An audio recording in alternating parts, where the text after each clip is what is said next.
Въпреки че загубихме с тежък резултат, на нас никога не са ни вкарвали толкова много голове. Аз излизам от този двубой, изобщо от завършъка на първия дял от шампионата с високо вдигната глава и би трябвало така и поздравих и момчетата, защото нашия отбор се представи, според мен, много добро представяне през цялата тежка година, която течеше първенството. Специално за днешния двубой, аз мога да кажа, че много лошо се разви матча за нас, но не мога да кажа, че нашия отбор не желаеше и не търсеше победата по време на матча. Въпреки че загубихме с такъв резултат, аз не съм човек, който се оплаква от странични фактори, но в крайна сметка за мен и съдята повлия на тази тежка загуба, която инкасирахме в днешния двубой.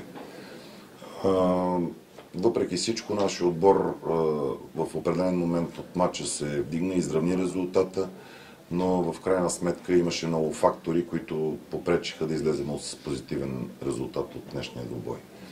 И отново искам да подчертая, че аз съм горд с нашите футболисти. Като цялостна оценка бих поставил една много добра, бих казал, отлична оценка за представянето на нашия отбор по време на шампионата.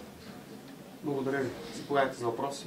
Вашият колега от Литекс преди каза, че на терминал само един отбор, този на Литекс. Не знам той по какъв, това си негово виждане.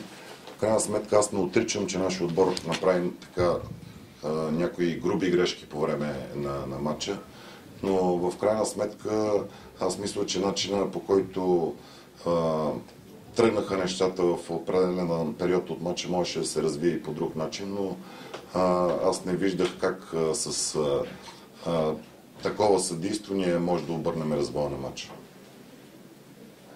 Други въпроси, колеги? Точно визирате, кои обсъждания според вас пряко повлияха на изхода? Според мен, бих ви казал, и едно конкретно обсъждане при резултат 2-2. Имаше игра с ръка на централния нападател на Литекс, преди да стане дуспът. Ето, примерно една ситуация ти казвам. Игра, поемане топката с ръка и след това стана нарушението за дуспът.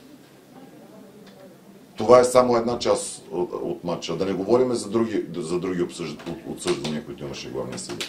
Не съм човек, пак повтарям, който се оправдава от съдийството. Но в крайна сметка сега има фактори, които попречиха за мен да не победим в този двубой.